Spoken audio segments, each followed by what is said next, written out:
So I'm the art director on Bodycount. I'm specifically responsible for making sure that everything in the game has one coherent aesthetic look. So in Bodycount, you've landed in a really torn up, war-torn world. It's an old world, it's a dying world. It's a very unusual way to start a game, and we drop the parachute into what's effectively a very old sort of British colonial style town. And from that point on, all of the different stages that you go through are completely different to the last one. The environments in Bodycount are very fantasised, but they're also very bright and vibrant. We've used the entire colour wheel in the game. We go all the way through it, from hot, polluted, yellowy green Africa, through a sort of midnight neon Asia, and then into the belly of the beast at the end, where we set you against the target in a very fiery, hellish cauldron. I wanted the colour to sort of match the mood. So you begin the game in Africa with yellows, and as that begins to get a little more sinister and bloodthirsty and more torn apart, it begins to get a little more toxic, and then after that the pacing of the game moves on to more dark and sinister things. And it was important for me that all these locations that we went to and visited, they had a sort of natural feel to them, and there was a visual narrative to a lot of the stages. I wanted to tell stories. It was important for me to make the world seem believable. So you'll see where the compound's been overrun like Zulu and people have smashed the bus through the door to get in, and this all goes towards explaining why a lot of the environments are abandoned and derelict. There's nothing left there other than war, so there's no moral ambiguity about killing absolutely everybody. So you're a soldier fighting for an organisation known as the Network. You think that you're being sent in to fight the good fight and mop up the conflicts around the world that the governments of the world don't want to take care of themselves.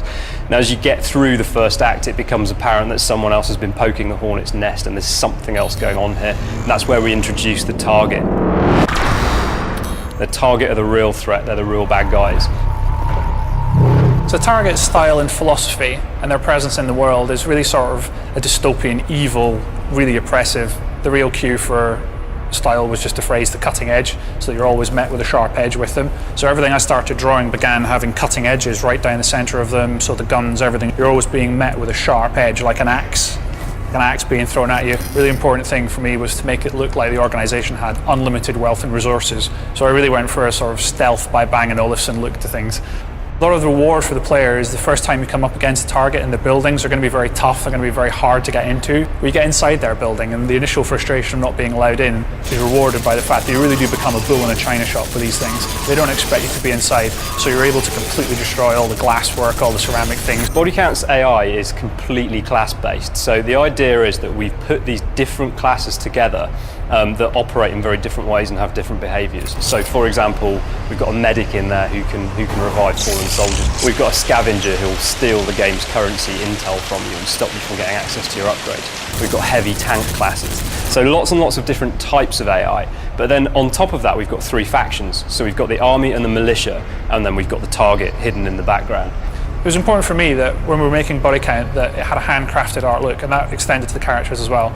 Each of the factions have their own unique sort of signature colours, and all of those characters are sort of styled and branded to be very different. Now, whenever these factions meet each other in the battlefield, they'll fight in a completely dynamic way, and that class-based behaviour on both sides will dictate how that battle plays out. It's different every time, and it's going to be a different experience for you each time you go in and attack that firefight. A lot of Bodycount's uniqueness comes from the way in which we've used shredding and destruction, so we're not using it for set pieces, we're actually using it in the second-to-second experience. To be able to go into a world that looks really nice and it's really aesthetically pleasing, and then actually start destroying that world and smashing it to pieces is just really satisfying. Even from a tiny handgun, you feel like you're really kicking the ass out of the world. Because there's so much environmental destruction, you're never going to get the same playthrough twice. Each building will be different. What makes Bodycount worthwhile for me, what makes it better in that sense, is the fact that we've stepped into some slightly different territory and we've produced a game that's got its own strong identity and doesn't deliberately set out to clone what other people have done. Bodycount's the best thing since sliced bread, before or after, assuming that you can actually destroy the sliced bread with a large heavy machine gun.